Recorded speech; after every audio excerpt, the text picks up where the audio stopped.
તો મેષ રાશિ, આગામી 7 દિવસમાં કોઈ તમારી પાસે આવવાનું છે. આ સાંભળીને તમારી આંખોમાં આંસુ આવી જશે, કારણ કે જે વ્યક્તિએ તમને નકાર્યા હતા, જે તક ગઈ હતી, જે સપના તૂટી ગયા હતા, તે આ 7 દિવસોમાં તમારી પાસે પાછા આવશે. આ 7 દિવસોને સામાન્ય ન ગણો, કારણ કે આ અઠવાડિયું, સોમવારથી રવિવાર, તમારા જીવનમાં ઘણા નવા રંગો લાવશે. મિત્રો, તમે ઘણી ખુશીઓનો અનુભવ કરવાના છો, અને તમારે ઘણા પડકારોનો પણ સામનો કરવો પડશે. થોડી સાવધાની અને તકેદારી રાખવી ખૂબ જ મહત્વપૂર્ણ છે. મિત્રો, આ 7 દિવસ તમારા જીવનમાં ખૂબ જ મહત્વપૂર્ણ રહેશે. મેષ રાશિ, બદલાતા ગ્રહોની ચાલ તમારા જીવનમાં ઘણા મોટા, ઐતિહાસિક ફેરફારો લાવશે. કારણ કે છેલ્લા ઘણા વર્ષોમાં, તમે એક પછી એક ઘણી વસ્તુઓ ગુમાવી છે. પછી ભલે તે સંબંધ હોય, પ્રેમ હોય, સ્વપ્ન હોય કે આશા હોય, તમે ઘણું બધું ગુમાવ્યું છે, મિત્રો. અને આ 7 દિવસોમાં, તમે જે ગુમાવ્યું છે તે તમને પાછું મળશે. તો, શું તે તમને પાછું મળશે?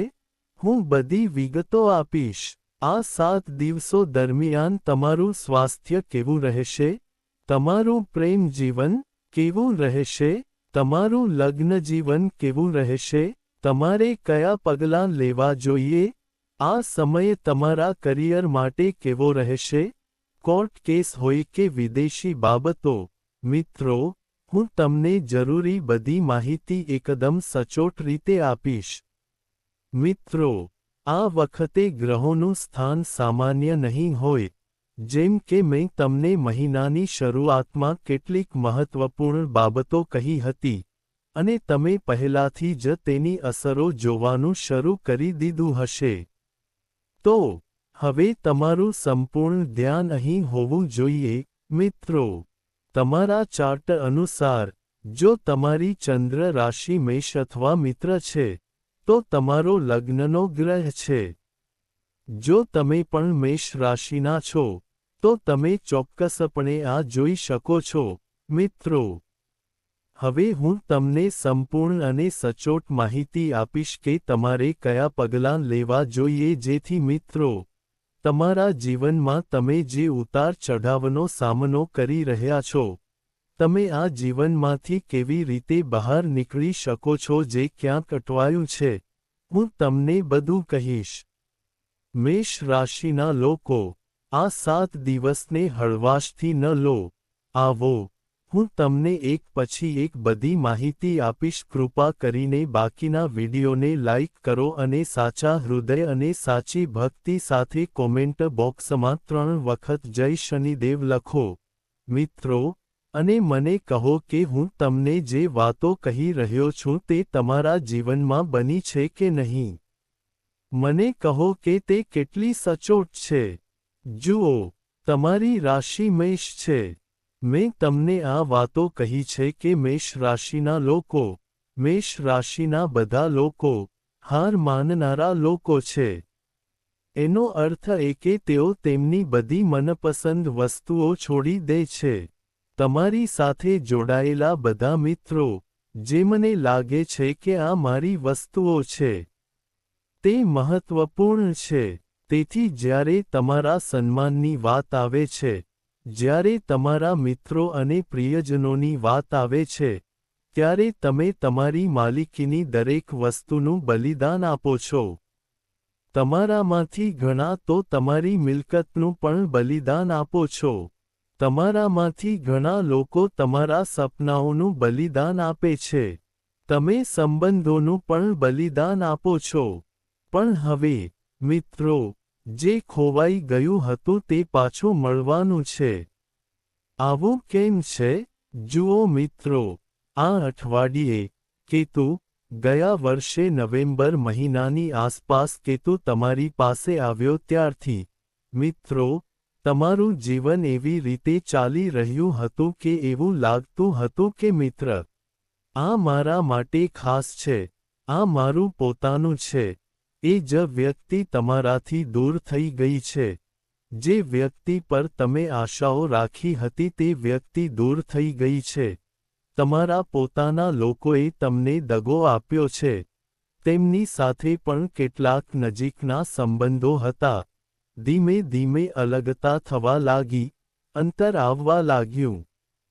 પણ હવે અહીં કોણ આવવાનું છે? શુક્ર તમારા 5મા ભાવમાં છે. કોણ આવવાનું છે? શુક્ર કેતુ સાથે. તો તેની અસર એવી થશે કે પહેલા એક સંબંધ હતો જે ખૂબ જ ખાસ હતો પણ તમે દૂર થઈ ગયા છો. મિત્રો સાથે ઝઘડો હોય કે સમય સાથે સંબંધોમાં અંતર આવી ગયું હોય. જો કોઈ પાછળ રહી ગયું હોય, હવે એ સંબંધ તમારી પાસે પાછો આવવાનો છે. કોઈએ તમને નિરાશ કર્યા, મિત્રો. કોઈએ તમને નીચા માનીને છોડી દીધા. એ વ્યક્તિ તમારા જીવનમાં પાછી આવવાની છે. અને મિત્રો, આ વાત સમજો કે હવે તમારે આવા વ્યક્તિને તમારા જીવનમાં પ્રવેશવા ન દેવાનું ધ્યાન રાખવું પડશે. કારણ કે શુક્ર ત્યાં છે, મિત્રો. શુક્ર થોડું આકર્ષણ વધારે છે, અને કેતુ પણ અહીં છે. તેથી ક્યારેક, જ્યારે તમારા દુશ્મનો તમારી પાસે પાછા આવવા માંગે છે, ત્યારે પણ તમારે તેમને ના પાડવી પડે છે. અથવા તમારે ના પાડવી પડે છે. કારણ કે મેષ, તમે ના કહી શકતા નથી. તો હવે તમારે ના પાડવી પડશે. તમારે તેની આદત પાડવી પડશે. જો કોઈ કહે કે મારું કામ કરો, તો ના. હવે તમારે તેમના કામમાં દખલ કરવાની જરૂર નથી કારણ કે તમે એવા વ્યક્તિ છો જે ક્યારેય ના કહી શકતા નથી. ઈચ્છા વિના પણ તમે પોતાને નુકસાન પહોંચાડો છો અને લોકોને હા કહી શકો છો. પણ હવે નહીં. મિત્રો, ભગવાનનો આભાર. તમારી કેટલીક આશાઓ પહેલા તૂટી ગઈ હતી. કેટલાક સપના તૂટી ગયા હતા. તો હવે આ 7 દિવસમાં એવી તક આવવાની છે કે કોઈ અધૂરું સ્વપ્ન ફરીથી પૂર્ણ થઈ શકે. ધારો કે તમે ડૉક્ટર બનવા માંગતા હતા. પરંતુ વસ્તુઓ એટલી જટિલ થઈ ગઈ કે મિત્રો, તમે તે સ્વપ્ન તોડી નાખ્યું. હવે તમે ફરીથી તે સ્વપ્નને પૂર્ણ કરવાનો રસ્તો શોધી શકો છો. હવે તે સ્વપ્ન ફરીથી પૂર્ણ થઈ શકે છે, મિત્રો. પછી ભલે તે નોકરી મેળવવાની હોય કે નવો વ્યવસાય શરૂ કરવાની હોય. તમારા જીવનમાં બધું સ્થિર થવાનું છે. અને તમારી પાસે જે અપૂર્ણતા હતી તે સમાપ્ત થવાનો છે. તો, એકંદરે, આ 7 દિવસો, મિત્રો, એટલે કે તમે જે ગુમાવ્યું છે તે ફરીથી મળશે. અને કોઈ તમારા જીવનમાં પાછું આવશે, મિત્રો. પરંતુ યાદ રાખો, ખોટા લોકોને તમારા જીવનમાં પાછા આવવા ન દો. કારણ કે મેષ, તમારી સમસ્યા એ છે કે તમે વધુ પડતું કામ કરી રહ્યા છો. મિત્રો, તમે નિર્દોષ છો. જે વ્યક્તિ તમને નુકસાન પહોંચાડે છે અને દગો આપે છે, તમે તેના પર ફરીથી વિશ્વાસ કરો છો અને તેને ફરીથી તમારા જીવનમાં તેનું સ્થાન આપો છો. એટલે કે, તમે તેને સ્થાન આપો છો, અને પછી તે વ્યક્તિ તમને ફરીથી દગો આપે છે. આવું હમણાં ન થવું જોઈએ કારણ કે હવે કંઈક મોટું કરવાનો સમય છે અને કંઈક મોટું કરવાના આ સમયમાં, તમારે તે ભૂલ ન કરવી જોઈએ. જે ખોવાઈ ગયું છે તે સારું છે, તે ખોવાઈ ગયું છે. હવે તમારે તેને પાછું આવવા ન દેવું જોઈએ. જીવન હવે એક નવું સ્વરૂપ લેવા જઈ રહ્યું છે. જો હું તમારા સ્વાસ્થ્ય વિશે વાત કરું, તો જુઓ, સૌથી મહત્વપૂર્ણ વાત એ છે કે તમારી પાસે જે કંઈ છે. છઠ્ઠું ઘર આપણા સ્વાસ્થ્ય, દેવા અને કોર્ટ કેસ સાથે સંબંધિત છે. અને તેનો સ્વામી બુધ વક્રી થવાનો છે અને પોતાની રાશિમાં પ્રવેશ કરી ચૂક્યો છે. અને તમે વિડિયો જોશો ત્યાં સુધીમાં તે આવું કરી ચૂક્યો છે. આનાથી તમારા સ્વાસ્થ્ય પર નોંધપાત્ર અસર પડશે, કારણ કે ક્રોનિક બીમારીઓમાં સુધારો થશે. આનો અર્થ એ છે કે જો તમે કોઈ સ્વાસ્થ્ય સમસ્યાઓનો અનુભવ કરી રહ્યા હતા, પછી ભલે તે માઇગ્રેન, હાઈ બ્લડ પ્રેશર, હૃદયની સમસ્યાઓ અથવા બ્લડ પ્રેશર હોય, તો તમારી સાઈ બાજુ તમારા પક્ષમાં છે. તે નબળું પડી રહ્યું હતું. પછી ધીમે ધીમે તમને તેમાંથી ઘણી હદ સુધી રાહત મળશે. પરંતુ એક વાત ધ્યાનમાં રાખો કે તમારા સ્વાસ્થ્યને હળવાશથી ન લો. આ 7 દિવસોમાં સૌથી મહત્વપૂર્ણ વસ્તુ છે તમારું ખાવા-પીવાનું. આ 7 દિવસ દરમિયાન તમારે સંતુલિત આહાર લેવો જોઈએ. શક્ય હોય ત્યાં સુધી બહારનો ખોરાક ન ખાવો જોઈએ.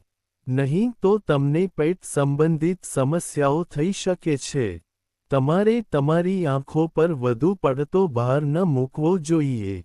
તમારે આ વિશે પણ ખૂબ કાળજી રાખવી પડશે. નહીં તો તમને આંખો સંબંધિત કોઈ સમસ્યા થઈ શકે છે. નહીં તો, જો હું મંગળ વિશે વાત કરું તો, જુઓ, મંગળ તમારા ધન ગૃહમાં છે, જેનો અર્થ છે કે તમારો સ્વામી ધન ગૃહમાં છે. તે પરિવાર ગૃહમાં છે.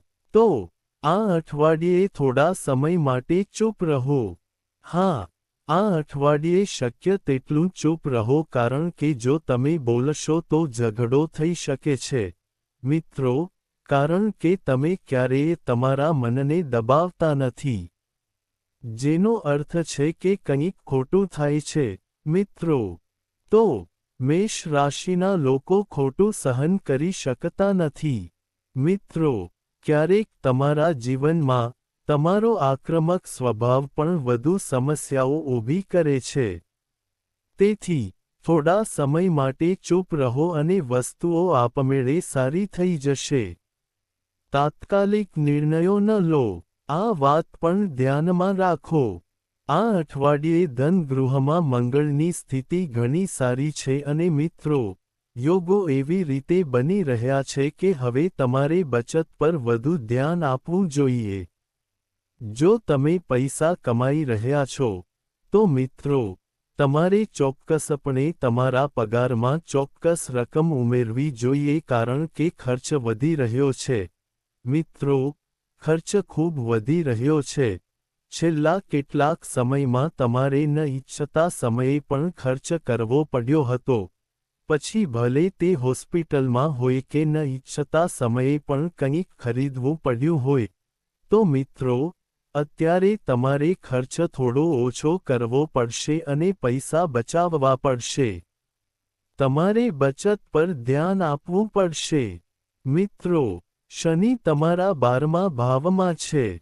જ્યારે શનિ 12મા ભાવમાં હોય છે, મિત્રો, એક વાત ધ્યાનમાં રાખો, તમારે ત્યાં ખૂબ જ કાળજીપૂર્વક ખર્ચ કરવો જોઈએ. તમારે નશામાં ધૂત થવું કે શેરબજારમાં સટ્ટાબાજી કરવી જેવી બિનજરૂરી બાબતો પર ખર્ચ ન કરવો જોઈએ. નહીં તો તમારી નાણાકીય સ્થિતિ બગડી શકે છે. આ પણ ધ્યાનમાં રાખો. મેષ રાશિ, કૃપા કરીને મને કહો કે મિત્રો, છેલ્લા કેટલાક દિવસોમાં તમારી રોગપ્રતિકારક શક્તિ થોડી નબળી પડી છે. આનો અર્થ એ છે કે નાની બીમારીઓ પણ તમારા પર ખૂબ જ ઝડપથી હુમલો કરી શકે છે. મિત્રો, જો તમને અસ્વસ્થતા અનુભવાતી હોય અને તે બીમારી દૂર થતી ન હોય તો થોડું ધ્યાન કરવાનો પ્રયાસ કરો અને શનિ મંદિરની મુલાકાત ચોક્કસ લો. શનિ મંદિરમાં જાઓ અને તમારી રોગપ્રતિકારક શક્તિ વધારવા માટે દાન કરો. મંગળની સ્થિતિ પણ તમારા માટે અનુકૂળ છે. આ ઉપરાંત, જો હું કારકિર્દી વિશે વાત કરું, મિત્રો, તો કારકિર્દીના સ્વામી શનિદેવ છે. શનિદેવ તમારા બોજ અને ખર્ચના ઘરમાં પણ છે. તો મિત્રો, આ સમય દરમિયાન, તમારે તમારી કારકિર્દીમાં બિલકુલ આળસ ન કરવી જોઈએ. તમારે બિલકુલ આળસ ન કરવી જોઈએ. કારણ કે હવે કંઈક મોટું કરવાનો સમય છે. કંઈક મોટું કરવાનો સમય આવી ગયો છે, તો મિત્રો, તમારે ઊંઘ ગુમાવવી જોઈએ. તમારે વધારે આરામ ન કરવો જોઈએ. કારણ કે હું આ સમયને તમારા માટે સુવર્ણ સમય કહી શકું છું, કારણ કે ભલે તમે શનિની સાડાસાતીના પ્રભાવ હેઠળ હો, આ સાડાસાતી વ્યક્તિને બનાવે છે અને તેને કેટલીક મોટી ઊંચાઈઓ પર લઈ જાય છે. તેથી તમારા જીવનમાં શક્ય તેટલા તૈયાર રહેવાનો પ્રયાસ કરો. તમારે કંઈક મોટું કરવા માટે અગાઉથી તૈયારી કરવી જોઈએ. તમારા કરિયરમાં ખૂબ જ સારો સમય દેખાઈ રહ્યો છે. મિત્રો, આ અઠવાડિયે તમે ચોક્કસપણે થોડો નફો કમાઈ શકો છો. જે સોદો તમારી સાથે બાકી હતો, તે તમે પણ પૂર્ણ કરી શકો છો. તમને નવી નોકરી મળી શકે છે. તમને ગુમાવેલી નોકરી કરતાં પણ સારી નોકરી મળી શકે છે. તમે અગાઉ ગુમાવેલા વ્યવસાય કરતાં પણ વધુ નફો મેળવી શકો છો. પણ તમારે શું કરવું જોઈએ? હું તમને વિડિયોના અંતે આનો ઉકેલ આપીશ. તો ચિંતા કરશો નહીં. પણ મિત્રો, રાહુનું સ્થાન ધનના ઘરમાં છે. તો આ અઠવાડિયે એવી ઘટનાઓ બની શકે છે કે પૈસાનો પ્રવાહ અચાનક વધી જશે. તમને અચાનક થોડા વધુ પૈસા મળી શકે છે, પણ રડશો નહીં. હવે, જો હું ઉકેલ વિશે વાત કરું, તો આ અઠવાડિયે તમારા માટે શ્રેષ્ઠ ઉપાય એ છે કે તમે તમારા મિત્રોને શુક્રવારે શું કરવું તે જણાવો, અથવા તમે વિડિયો જોતી વખતે તે કરી શકો છો. તમારે લક્ષ્મી મંદિરમાં જઈને કોઈપણ ચાંદીની વસ્તુ, પછી ભલે તે ચાંદીની વીંટી હોય, દેવી લક્ષ્મીને અર્પણ કરવી પડશે અને પછી તેને ફરીથી પહેરવી પડશે. જો તમે ઈચ્છો તો તમે ચાંદીની વીંટી પહેરી શકો છો. તમે ચાંદીની સાંકળ પહેરી શકો છો. તમે ચાંદીનો એક નાનો ટુકડો પણ પહેરી શકો છો અને તેને તમારી સાથે રાખી શકો છો. આ તમારા શુક્રને સંતુલિત કરશે. તે તમારા ખર્ચને સંતુલિત કરશે. તમારી આવક, રાહુના કારણે થતા ઉતાર ચઢાવથી પણ તમને રાહત મળશે. તો મિત્રો, આજના વિડિયો માટે આટલું જ. મને આશા છે કે તમને વિડિયો ગમ્યો હશે. જો તમને ગમ્યો હોય, તો કૃપા કરીને તેને લાઈક કરો અને ચેનલને સબસ્ક્રાઇબ કરો. આભાર.